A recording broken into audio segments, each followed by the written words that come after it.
Our next guest studied this stuff, Charles. She's made it her job to identify economic indicators that are outside the box. Claudia Hirsch is a senior correspondent at Market News International, where she writes a column called Reality Check. She joins us now here in New York, and like us, Charles and Andrew, she actually studies the economic indicators, many of which have been out this week, and we do have to keep an eye on those. But she looks at some other things, and one of them I thought was very interesting, Claudia, is uniform rentals. What's happening with uniform rentals, and what do they tell us about the economy?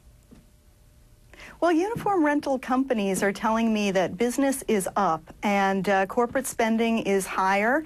They're adding employees, and they're adding the number of uniforms that they give each employee, in part as a morale booster. And they're saying that companies that hadn't had uniform programs before are now beginning to look at uniform programs, purchasing, they're rebranding through uniforms, and they're letting go of their purse strings just a little bit. Oh, that's interesting. All right, one thing that we teased your appearance with before we went to commercial break was party clowns. But what do party clowns tell us about the economy, and what's happening with party clowns?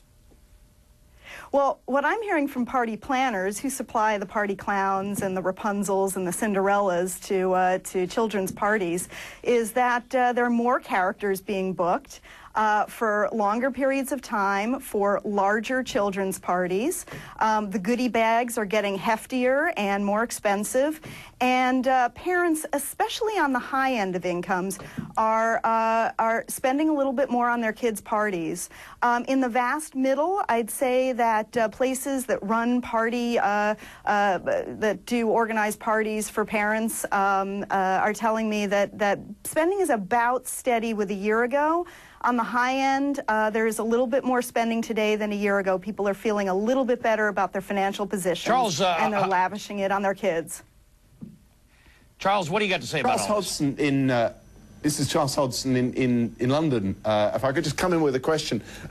My wife, who's German but has lived here for many a long year, says she's got a theory that the Brits play more and more old war movies when things get tough, and that this kind of reassures us to the time when we stood together and defeated Hitler, give or take a bit of US support. Do you, Claudia, have your own kind of favorite index for something that you know, sounds a bit off the wall but actually really does point to something real and measurable in the economy?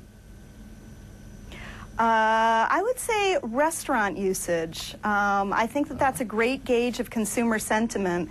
And what we're seeing is that people are very definitely spending more money on what's called away-from-home food. So that anything from McDonald's to Le Cirque.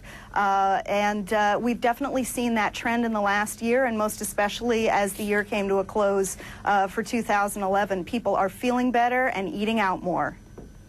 Okay, fascinating, Claudia. Well, certainly, I love eating out, and I'm sure Andrew does as well. I think he's got one or two questions as well. This is a fascinating subject, isn't it, Andrew?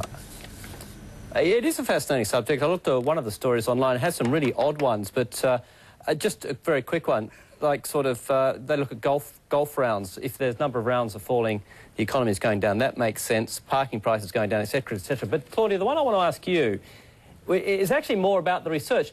Is there much of an appetite for this sort of off-the-wall economic research? I mean, every bank worth its salt puts out acres and acres of research reports on sort of dry economic numbers. You don't actually see a lot on party clowns and the like. Are people taking this seriously? Are they buying this sort of research to base their own projections on? Oh, absolutely. Reality Check is one way that Market News International actually sells the screens and sells our service.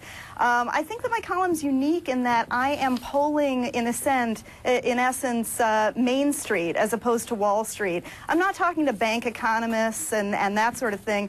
I'm talking to the businesses who actually create the economy, and they're telling me what the pulse of the economy is. I talk to waste haulers. I talk to restaurant operators. I talk to party planners. I do not talk to Wall Street, but I am trying to inform Wall Street via anecdotes. This is sort of anecdotal forecasting, and yes, Market News would tell you there is definitely a market for it. Good. Alia, I'll send it back to you. With this one I read, presidential approval ratings. The weaker the economy, the stronger the presidential rating. That one just doesn't stand up, does it? It's turned the other way around as the U.S. economy feels like it's more consistent. You're finding the president's approval ratings going up, right, Claudia? I guess that would be what he's working with right now. Yes, you know, this is obviously unprecedented times for this president or any other. Perhaps we're rewriting how it's being measured. Claudia, good to talk to you. Thanks very much for joining us on this very Ellie, thank you so much. topic. And